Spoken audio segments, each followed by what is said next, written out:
పరబ్రహ్మలోకే నిత్య నివాస సిద్ధ్యర్థం సా అలంకృత అహిరణ్యోదక కన్యాదానం అహం కరిష్యే.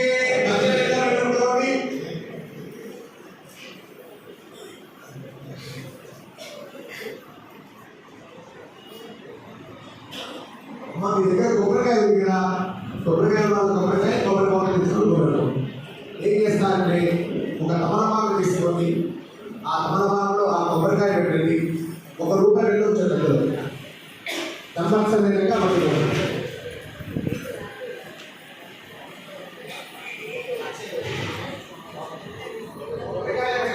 కొబ్బరికాయ తెచ్చిన వాళ్ళ కొబ్బరికాయ, కొబ్బరి బొమ్మ తెచ్చిన వాళ్ళ కొబ్బరి బొమ్మ కంపల్సరీగా పట్టుకోండి. పట్టుకున్నాను కంపల్సరీగా.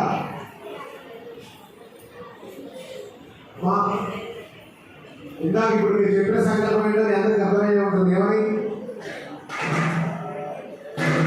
దశపూర్వేషాం దశాపరేషాం అంటే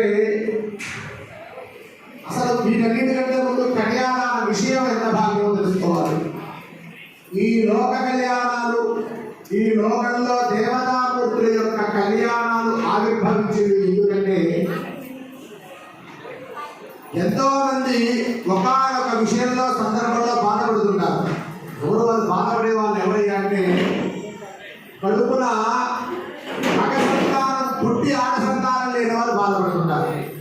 అయ్యో మనకి ఆడ సంతానం లేదే, మన కన్యాదానం చేయలేకపోతున్నామే, ఏమైంది మనకి అని చెప్పి బాధపడే వాళ్ళు ఉంటారు. చూశారు, వారి యొక్క కోరిక తీర్చడం కోసమే దేవతా కళ్యాణాలు ప్రాచుర్యంలో వచ్చాయి.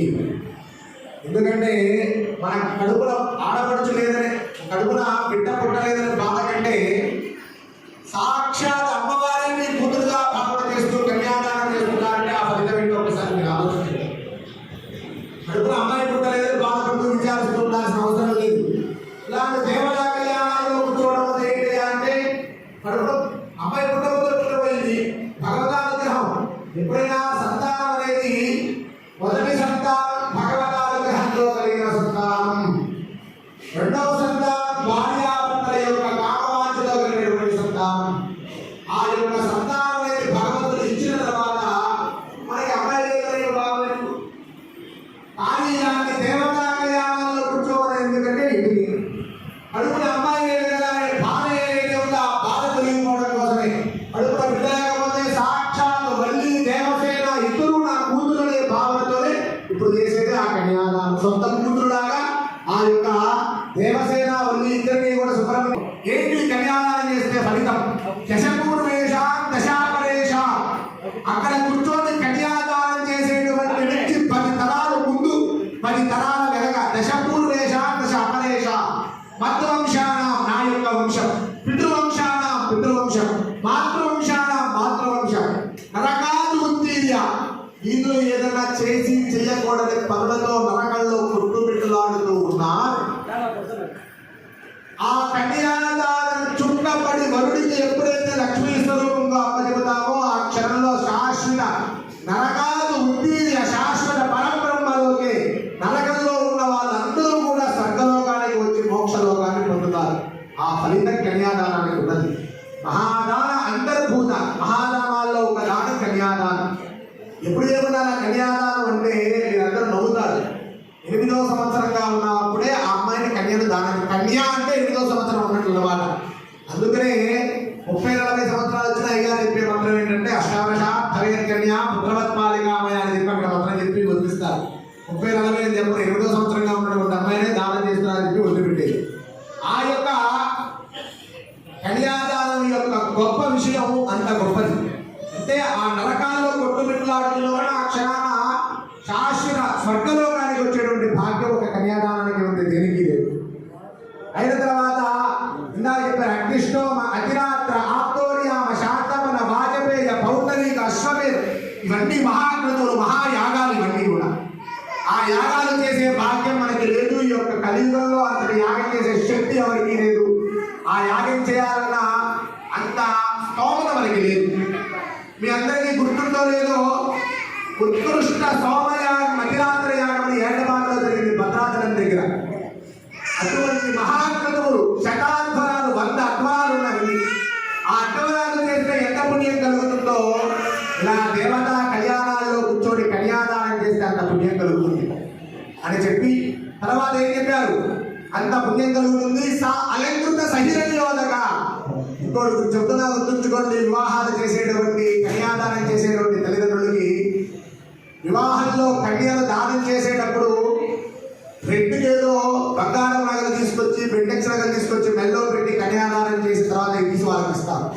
అంతా అక్కడ ఏం చెబుతున్నది? సా అలంకృత, ఎలా అయితే అలంకరింపబడి ఉన్నదో సహిరణ్యోదక, ఆ ఉదకంతో ఆ యొక్క అమ్మాయిని చేతిలో పెడుతున్నాడు, వదిలిపెట్టేయడమే అంతే తప్ప అది తీసుకొచ్చి అవలేదు కాదు. ఎలా అలంకరింపబడి ఉన్నదో అలానే ఇచ్చేస్తున్నట్టు కళ్యాణాల యొక్క లక్షణం.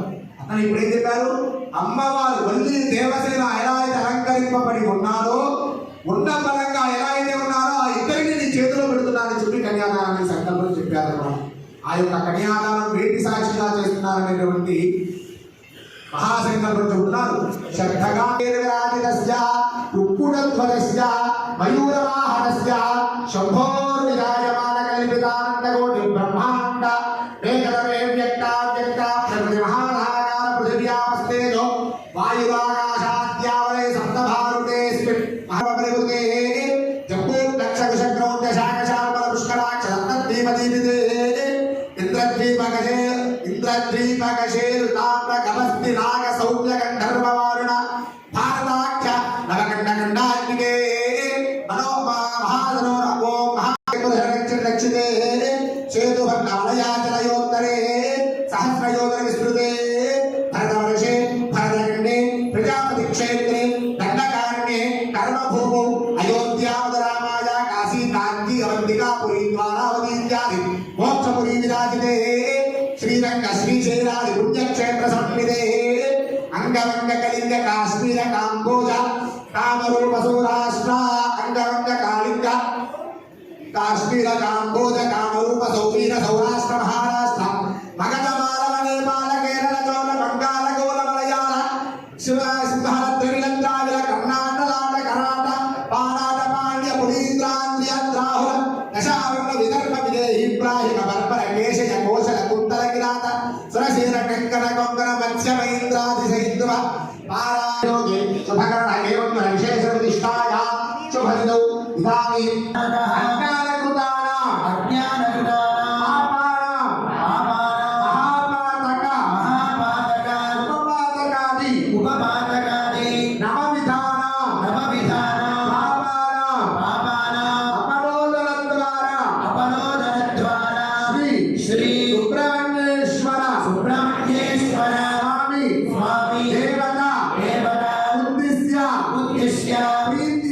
ప్రీత్యర్థం గంగా వాలుకా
ఉన్నటువంటి కొబ్బరికాయ ఏదైతే అవి ఎక్కడికి వస్తారు ఏం చెప్పారు? ఇప్పుడు ధర్మార్థ కామములలో కూడా ఇప్పటి వరకు ఆ యొక్క వల్లి దేవసేన ఇద్దరిని కూడా చూస్తున్నాము. ఇక నుంచి ఇది బాధ్యత అంటే స్వామివారు ఆ యొక్క సుబ్రహ్మణ్య నాది రావి నాదే బాధ్యత ఇచ్చారు.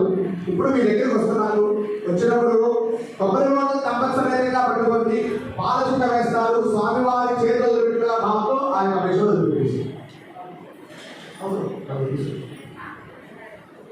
ఇంకొక కాలు తీసుకొని ఇంకొక రూపాయలు తెలుసుకోవాలి. ఇంకొక ఇద్దరు ఇంకొక ఇద్దరు లైన్లో పంపిస్తుంది.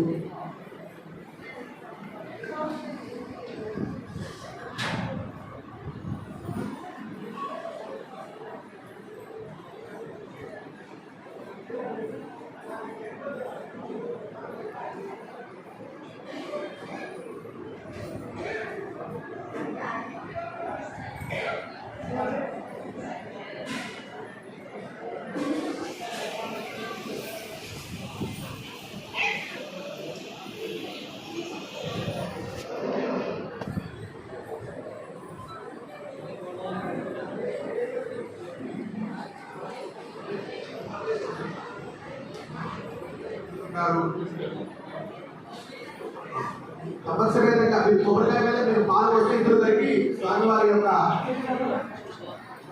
చేతుల భావంతో అందులో వేస్తారు.